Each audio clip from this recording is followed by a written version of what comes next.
రెండెర్రా పిల్లలు బాగున్నారా? నిన్నటి కథ నచ్చిందా? మరి నేను చెప్పే కొత్త కొత్త కథలు వినడానికి నా ఛానల్ని సబ్స్క్రైబ్ చేసి లైక్ చేయండి. మరి మీరు నా ఛానల్ని సబ్స్క్రైబ్ చేసి కథలు వింటే నాకు ఎంతో హుషారుగా ఉంటుంది కదర్రా. సరే ఈరోజు మన కథలోకి వెళ్ళిపోదామా? ఈరోజు మన కథ అదృశ్యకరణి. పుష్పక నగరంలో సమంతకుడు అనే దొంగ ఉండేవాడు. వాడు రాత్రిళ్ళు దొంగతనాలు చేస్తూ పగలు మర్యాదస్తుడిలా జీవిస్తూ ఉండేవాడు.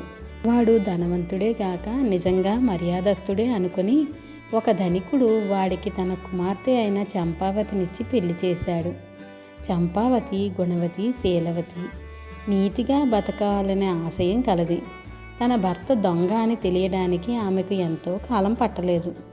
అప్పుడు ఆమెకు కలిగిన బాధ అంతా ఇంతా కాదు. భర్తను మంచి దారిలో పెట్టాలని ఆమె ఎంతగానో ప్రయత్నించింది. కానీ సమంతకుడికి భార్య మాటలు చెవికెక్కలేదు. కొన్నాళ్లకు చంపావతికి కొడుకు పుట్టాడు. వాడికి సుమనుడు అని పేరు పెట్టాడు సమంతకుడు. తండ్రికి వలనే సుమనుడు కూడా దొంగ అవుతాడేమో అని చంపావతికి భయం పట్టుకున్నది. ఆమె బాగా ఆలోచించి కొడుక్కు 5వ సంవత్సరం రాగానే చదువు సంధ్యలకని తన తల్లిదండ్రుల ఇంటికి పంపివేసింది. 18 ఏళ్ళు వచ్చేదాకా సుమనుడు తాతగారింటనే పెరిగాడు. దొంగతనంలో కొడుకును తనంతటి వాణ్ణి చెయ్యాలని సమంతకుడు ఉబలాట పడుతున్నాడు. కొడుకు 18 ఏళ్ల వాడయ్యాడని తెలియగానే అతడు వెళ్ళి వాణ్ణి తన ఇంటికి తీసుకువచ్చాడు. చంపావతికి దిగులు పట్టుకున్నది. ఆమె ఒకనాడు రహస్యంగా సుమనుడికి వాడి తండ్రి ఇలా బతుకుతున్నది చెప్పి, నువ్వు నీతిగా ఏదో వ్యాపారం చేసుకొని బతుకు, అంతేగాని నీ తండ్రిలా దొంగవు కాకూడదన్నది నా కోరిక అన్నది. అలాగేనమ్మా అన్నాడు సుమనుడు సంతోషంగా. ఇది జరిగిన వారం రోజుల తరువాత సమంతకుడు కొడుకుతో, డబ్బు సంపాదించడానికి ఎన్నో మార్గాలున్నవి, వాటిలో ప్రముఖమైనది దొంగతనం. ఈరోజు నువ్వు నాతో వచ్చావంటే ఈ విద్యలోని సులువులన్నీ నేర్పుతాను అన్నాడు. వద్దు నాన్న, దొంగతనం చేసి పట్టుబడితే జీవితంలో అంతకంటే అవమానం మరేదీ ఉండదు. నేను ఏదైనా వ్యాపారం చేస్తాను అన్నాడు సుమనుడు. మూర్ఖుడా, వ్యాపారంలో తప్పక లాభాలు వస్తాయన్న నమ్మకం లేదు. అంతా దైవాధీనం. నా మాట విను, నా విద్య నేర్చుకో అన్నాడు సమంతకుడు కోపంగా. నాన్న, నేను వ్యాపారం ప్రారంభిస్తాను. అది నా వల్ల కాకపోతే పోయిందేమీ లేదు. అప్పుడే దొంగతనాలు ఆరంభిస్తాను. దొంగతనంలో వేరే మెలకువలు నేర్చుకోవలసిన అవసరం నాకు లేదు. అదృశ్యకరణి అనే విద్యను నేను అభ్యసించాను. ఆ విద్య వల్ల నేను తలుచుకున్నప్పుడల్లా మాయం కాగలను. ఆ సమయంలో ఎవరైనా నా చెయ్యి పట్టుకుంటే వాళ్ళు అదృశ్యమైపోతారు. ఈ విద్యను నేర్పిన గురువు ముందు, జన్మనిచ్చిన తల్లిదండ్రుల ముందు తప్ప ఎవరి ముందైనా ప్రదర్శించగలను అన్నాడు సుమనుడు. సమంతకుడు అనుమానంగా, ఇలాంటి కబుర్లు నేనమ్మను అన్నాడు. అయితే ఈ రాత్రికి మనం ఒక ఇంటికి దొంగతనానికి వెళదాం. కేవలం నా విద్యను ప్రదర్శించడం కోసమే. అక్కడ దొంగతనం చెయ్యటానికి మాత్రం వీల్లేదు. అవసరపడితే తప్ప నా విద్యను దుర్వినియోగం చెయ్యనని నా గురువుకు మాట ఇచ్చాను అన్నాడు సుమనుడు. సమంతకుడందుకు అంగీకరించాడు.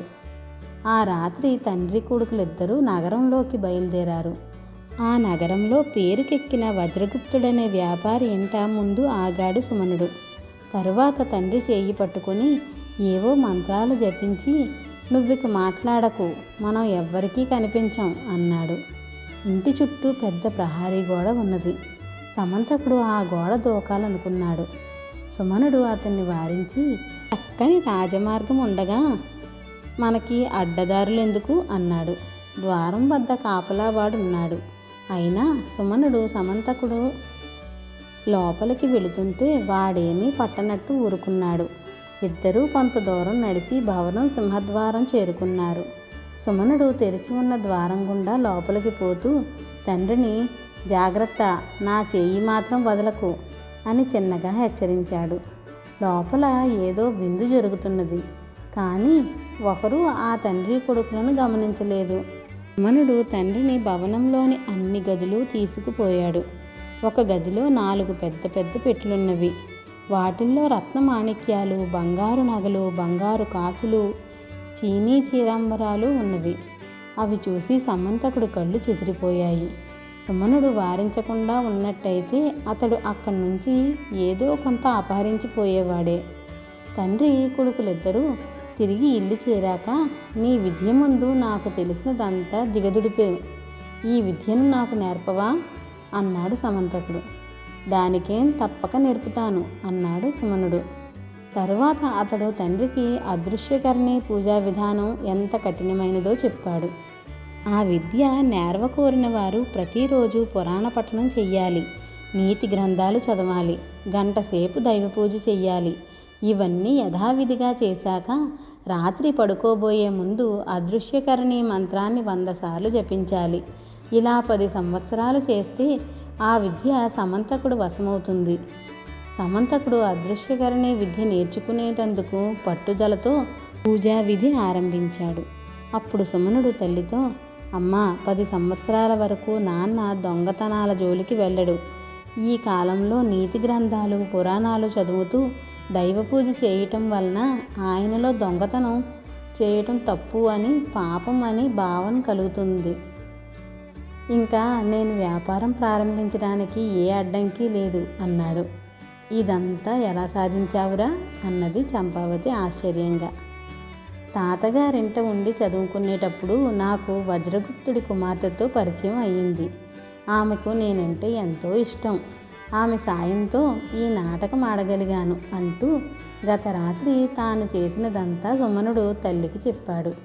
అంటే నీ తండ్రి దొంగ అని వాళ్ళందరికీ తెలిసిపోయిందా అన్నది చంపావతి నొచ్చుకుంటూ. లేదమ్మా, నాన్న ఆరోగ్యం బాగా లేదని, అయినా సంపాదించేందుకు శ్రమపడుతున్నాడని వాళ్ళకు చెప్పాను. ఆయన్ని కాస్త విశ్రాంతి తీసుకునేలా చెయ్యాలంటే ఈ అదృశ్యకరణి నాటకం ఆడాలన్నాను అంతే అన్నాడు సుమనుడు. సమంతకుడు అదృశ్యకరణి విద్యకై పూజా విధిలో ఉండగానే సుమనుడు వజ్రగుప్తుడి కుమార్తెను పెళ్లి చేసుకున్నాడు. తరువాత వ్యాపారంలోని మెలకువలన్నీ మామగారి దగ్గర నేర్చుకొని ఆ నగరంలోని గొప్పవాళ్ళల్లో ఒకడయ్యాడు. పిల్లలు, కథ నచ్చిందా? అయితే లైక్ చేసి షేర్ చేయండి, మరి అలాగే సబ్స్క్రైబ్ కూడా చేయండిరా. పిల్లలు, నా కథలు ఎలా ఉన్నాయో మీరు కామెంట్ల రూపంలో కూడా పెట్టండి. అలాగే మీరు ఎలాంటి కథలు వినాలనుకుంటున్నారో కూడా నాకు కామెంట్లలో పెట్టండి, సరేనా?